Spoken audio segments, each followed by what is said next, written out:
اللہ کے انسائکلوپیڈیا میں مایوسی نہیں، حضرت والا کے پاس مایوسی نہیں. یہ جو ہر وقت سوچنا اور مایوسی اور ڈپریشن، آؤ میرے پاس. ڈپریشن کا پہلے اسپیلنگ پوچھوں گا، بتاؤ مجھے ڈپریشن کی اسپیلنگ کیا ہے، بتاؤ. مولانا نہیں معلوم؟ تو آپ تو بڑے MBA کیے ہوئے، پتہ نہیں BCom کیے ہوئے. ڈپریشن کا اسپیلنگ بتاؤ. اگر صحیح بھی بتایا میں کہوں گا غلط ہے. کیوں؟ وجہ کیا ہے؟ میں پوچھوں گا اس کا ترجمہ بتاؤ. ترجمہ آپ بتا نہیں سکتے. بتا بھی دیا تو تشریح بتاؤ، تشریح بھی نہیں بتا سکتے. ڈپریشن کچھ نہیں ہے، یہ ٹینشن کچھ بھی نہیں ہے. اس کے لیے کہ اللہ کا ولی ہونا بھی ضروری نہیں ہے. ایک دو باتوں پر عمل کر لیا، ڈپریشن اور ٹینشن شناشن ہو جائے گا. یہ سب ہم نے اپنا لایا ہوا ہے. بیٹھے ہوئے سوچ رہے ہیں اکیلے میں، پہلے مرغی بنی یا پہلے انڈا آیا، جب تک دوسرا انڈا لے کے چلا گیا. یہ بیج جو ہے اس کا کیا مسئلہ ہے؟ یہ آسمان، یہ پنکھے میں 3 پر کیوں ہیں؟ تو کتنے پر چاہیے تجھے بھائی؟ تو ایڈ کروا لے اس میں. اور ہر وقت سوچ میں ڈوبے ہوئے ہیں، میرے بعد گھر کا کیا ہوگا، اور پھر جو ہے بیوی کا کیا ہوگا، پھر یہ پنکھا ٹوٹ گیا، اگر چلتے چلتے ایک پر آ کر مجھے لگ گیا تو پھر کیا ہوگا. اب وہ پر کو دیکھے جا رہے ہیں. اب جس مسجد میں کارپیٹ ہوتے ہیں وہ کارپیٹ کو دیکھ رہے ہیں اپنی طرف سے ہی. یہ تو شیر بنا ہوا ہے، یہ دیکھو چیتا اس پہ حملہ کر رہا ہے. نماز ختم کر کے امام صاحب یہ کیا کارپیٹ لگایا، اس پہ بندر بنا ہوا ہے، شیر بنا ہوا ہے. اور بھائی بندر تو خود بن رہا ہے، وہاں کہاں سے آ گیا شیر؟ اس کو ڈپریشن کہتے ہیں. اس کو کس چیز کا ٹینشن ہے آپ مجھے بتاؤ؟ بھنڈی مہنگی ہو گئی ہے، بھنڈی مہنگی ہو گئی، مٹر مہنگے ہو گئے، ٹماٹر مہنگے ہو گئے، کھا تو سب ہے. آئے مہنگائی ہے مہنگائی. کبھی کوئی پرندہ کوئی بھوک سے مرا ہوا دیکھا ہو تو مجھے بتا دینا دنیا میں کہیں پرندہ بھوک سے مرا ہو. ان جانوروں کو اللہ پر کتنا اعتماد ہے. اور ہم بیٹھے ہوئے ہیں کہ صاحب میں نے ڈینٹسٹ کلینک کھولی ہے اور جو آتا ہے میں اس کے سب دانت نکال دیتا ہوں. بھائی تجھے تکلیف کیا ہے سب دانت نکالتا ہے؟ بھائی سب دانت نکال کے رکھ دیا کہ اس میں جو تکلیف ہے مجھے بتاؤ میں نکالوں. تو آپ نے نکال دیا سب ہے. تو بھائی یہ صرف اس کا علاج کیا ہے ٹینشن کا، آپ کو ڈپریشن کا بتاؤں؟ بغیر فیس کے بتا رہا ہوں، اور ایسا علاج ہے کہ آپ کو خرچہ بھی نہیں کرنا پڑے گا. ڈپریشن ٹینشن کا سب سے بڑا علاج ہے تنہائی نہیں چاہیے، سوچنا نہیں چاہیے، سوچ نہیں چاہیے. تیسرا علاج ہنسنا بولنا. ہمارے پاس عید کے بعد آپ آؤ انشاءاللہ 10 دن میں ٹینشن دور نہ ہو تو کہنا.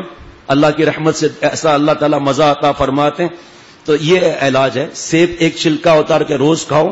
جہاں تنہائی میں پہنچے شیطان آ جائے گا کی گل ہے جناب، کہا یار تیرا ہی تو انتظار تھا بھائی، تو کہاں ہے اب تک بھائی. اللہ فرماتے ہیں اما ینزغنک من الشیطان نزغ فاستعذ باللہ. یہ شیطان تو وسوسے ڈالے گا، تم میری پناہ میں آ جاؤ نا. ایک بار پڑھ لو اعوذ باللہ من الشیطان الرجیم. اب ہمارا دوست ہے ہر وقت شادی کے خیالات میں ہوتا ہے، اور شادی بھی کر رہا ہے چترال کے پہاڑ پر، کیونکہ چترال کا رہنے والا ہے، اور ہر بار بیوی پہاڑ سے نیچے گر جاتی ہے. بتاؤ تمہیں پنچایت کیا ہے کہ بھئی تو کیوں پہاڑ کی چوٹی پر شادی کر رہا ہے جا کر؟ ابھی کل بتا رہا تھا گھر والے پھر پہاڑ کی چوٹی کے نیچے گھر بنا رہے ہیں، پھر ایک پہاڑ سے پتھر گرے گا پھر گر جائے گا گھر، اور تو یہاں بیٹھا سوچ رہا ہے جا پھر چترال جا کر. ایسی سوچوں میں ظاہری بات ہے تو ٹینشن ڈپریشن تو آئے گا. اللہ تعالی سے رابطہ مضبوط ہونا چاہیے.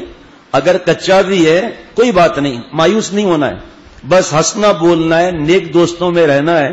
سوچنا نہیں ہے کہ 1 اور 1 11 کیوں ہوتے ہیں، 1 اور 1 2 کیوں نہیں ہوتے، اور اسی چکر کے اندر جا رہا ہے. ایک صاحب تھے بیوقوف نمبر 1، وہ لیٹے ہوئے تھے تو اوپر بیر لگے ہوئے تھے. تو کہا کہ یہ کمال ہے، یہ تربوز وغیرہ نیچے ہوتے ہیں اگر یہ اوپر لگتے تو کتنا اچھا ہوتا. تو ایک بیر آ کر دھڑ سے سر پر لگا، آسمان کی طرف دیکھ کر کہا اچھا ہے تربوز اوپر نہیں لگا تھا. بیوقوف آدمی یہ سوچنے والے پھر ایڈوانس میں چلے جاتے ہیں آگے. اماں مجھ سے محبت نہیں کرتی تو کیا انڈے سے محبت کرتی ہے؟ ابا محبت نہیں کرتے، ارے بیوقوف بعض ماں باپ بیچاروں کو محبت کا اظہار نہیں آتا. اور پیارے شیخ فرماتے تھے کہ بیوقوف ایسا کبھی نہیں ہو سکتا کہ ماں باپ محبت نہ کریں. حضرت موسیٰ علیہ السلام یا حضرت عیسیٰ علیہ السلام کے زمانے میں 2 عورتوں کا جھگڑا ہو گیا، ایک کا بچہ مر گیا. اب وہ دونوں عورتیں کہتی یہ میرا بچہ ہے، اللہ کے پیغمبر علیہ الصلوۃ والسلام جو اس زمانے میں تھے اس کے پاس لائے. اب وہ کہتی ہے میرا ہے, وہ کہتی ہے وہ بھی قسم کھا رہی ہے, وہ بھی قسم کھا رہی ہے. فرمایا یہاں آؤ, بچے کے 2 ٹکڑے کر دو, ایک ٹکڑا اس خاتون کو دے دو, اس ٹکڑا اس خاتون کو دے دو. حضرت فرماتے ہیں کہ اس اور جو ماں تھی چیخ پڑی کہ مجھے بچہ نہیں چاہیے, میرا بچہ نہیں ہے, اس کو دے دو بچہ. میں نے آپ سے غلط بیانی کی تھی. حضرت نے فرمایا, حضرت موسیٰ علیہ السلام یا حضرت عیسیٰ علیہ السلام نے فرمایا بچہ اس کو دے دو. یہ اصلی ماں ہے جس نے بچے کو کٹنے نہیں دیا. وہ کہہ رہی ہاں کاٹ دو, آدھا اس کا آدھا میرا. یہ ایسے فیصلے ہوتے تھے انبیاء علیہ الصلوۃ والسلام کے. تو میرے دوست, حضرت فرماتے تھے کہ ماں باپ کی محبت کا پتہ تمہارے کسی خدا نخواستہ بیماری یا تکلیف پہ پتہ چلے گا. اور چھوٹا بچہ جو معصوم ہوتا ہے اس کی طرف دھیان زیادہ ہوتا ہے, اسی لیے بڑے بچے شرارتی ہو جاتے ہیں.